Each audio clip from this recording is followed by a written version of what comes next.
Clip number 323۔ اس clip میں آپ سورہ انعام کی آیت نمبر 145 سے 147 تک کی تلاوت، ترجمہ اور تفسیر قرآن صراط الجنان سماعت فرمائیں گے۔ بسم اللہ الرحمن الرحیم۔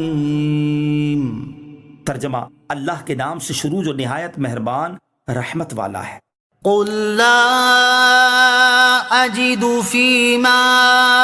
اوحي الي محرما على طاعم يطعمه الا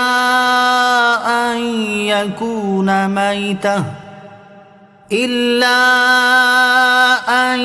يكون ميتة أو دما مسفوحا أو لحم خنزير فإنه رجس أو فسقا أهل لغير الله به، فمن اضطر غير باغ ولا عاد فإن ربك غفور رحيم۔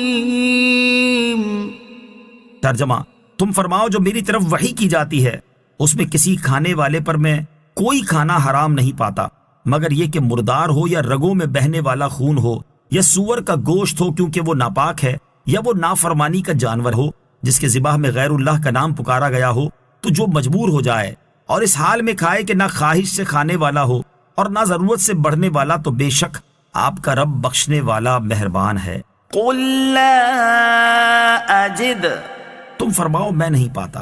یعنی اے حبیب صلی اللہ تعالی علیہ وسلم، آپ ان جاہل مشرکوں سے جو حلال چیزوں کو اپنی من مرضی سے حرام کر لیتے ہیں فرما دو کہ جو میری طرف وحی کی جاتی ہے میں اس میں کسی کھانے والے پر کوئی کھانا حرام نہیں پاتا سوائے ان چار کے: نمبر 1 مردار، نمبر 2 رگوں میں بہنے والا خون، نمبر 3 سور کا گوشت، اور نمبر 4 نافرمانی کا جانور، یعنی جس کو اللہ عز و جل کے علاوہ کسی اور کے نام پر ذبح کیا گیا ہو۔ لہٰذا تمہارا ان دیگر چیزوں کو حرام کہنا باطل ہے جن کی حرمت اللہ کی طرف سے نہ آئی۔ فمن اضطر، تو جو مجبور ہو جائے، یعنی مذکورہ بالا چیزیں کھانا حرام ہے، لیکن اگر کوئی مجبور ہو اور ضرورت اسے ان چیزوں میں سے کسی کے کھانے پر مجبور کر دے اور وہ اس حال میں کھائے کہ نہ خواہش سے کھانے والا ہو اور نہ ضرورت سے بڑھنے والا، تو بے شک رب کریم عز و جل بخشنے والا مہربان ہے اور وہ اس پر کوئی مواخذہ نہ فرمائے گا۔ وعلى الذين هادوا حرمنا كل ذي ظفر ومن البقر والغنم حرمنا عليهم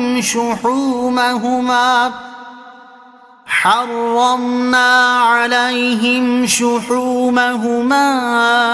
إلا ما حملت ظهورهما أو الحوايا أو ما اختلط بعظم، ذلك جزيناهم ببغيهم وإنا لصادقون۔ ترجمہ، اور ہم نے یہودیوں پر ہر ناخن والا جانور حرام کر دیا اور ہم نے ان پر گائے اور بکری کی چربی حرام کر دی سوائے اس چربی کے جو ان کی پیٹھ کے ساتھ یا انتڑیوں سے لگی ہو یا جو چربی ہڈی سے ملی ہوئی ہو۔ ہم نے یہ ان کی سرکشی کا بدلہ دیا اور بے شک ہم ضرور سچے ہیں۔ وَعَلَى الَّذِينَ هَادُوا حَرَّمْنَا، اور یہودیوں پر ہم نے حرام کیا۔ یہودی اپنی سرکشی کے باعث ان چیزوں سے محروم کیے گئے۔ نمبر 1 ہر ناخن والا جانور، یہاں ناخن سے مراد انگلی ہے، خواہ انگلیاں بیچ سے پھٹی ہوں جیسے کتا اور درندے، یا نہ پھٹی ہوں بلکہ خر کی صورت میں ہو جیسے اونٹ، شتر مرغ اور بطخ وغیرہ۔ بعض مفسرین کا قول ہے کہ یہاں بطور خاص شتر مرغ، بطخ اور اونٹ مراد ہیں۔ نمبر 2 گائے اور بکری کی چربی، یہودیوں پر گائے بکری کا گوشت وغیرہ حلال تھا لیکن ان کی چربی حرام تھی، البتہ جو چربی گائے بکری کی پیٹھ میں لگی ہو یا آنت یا ہڈی سے ملی ہو وہ ان کے لیے حلال تھی۔ یہودی چونکہ اپنی سرکشی کے باعث ان چیزوں سے محروم کیے گئے تھے، لہٰذا یہ چیزیں ان پر حرام رہیں، اور ہماری شریعت میں گائے بکری کی چربی اور اونٹ، بطخ اور شتر مرغ حلال ہیں۔ اسی پر صحابہ کرام اور تابعین رضی اللہ تعالی عنہم کا اجماع ہے۔ سابقہ شریعتوں کے سخت احکام ہم پر جاری نہیں۔ اس سے معلوم ہوا کہ گزشتہ شریعتوں کے وہ احکام جو بطور سزا جاری کیے گئے تھے وہ ہمارے لیے لائق عمل نہیں، اگرچہ نص میں مذکور ہو جائیں،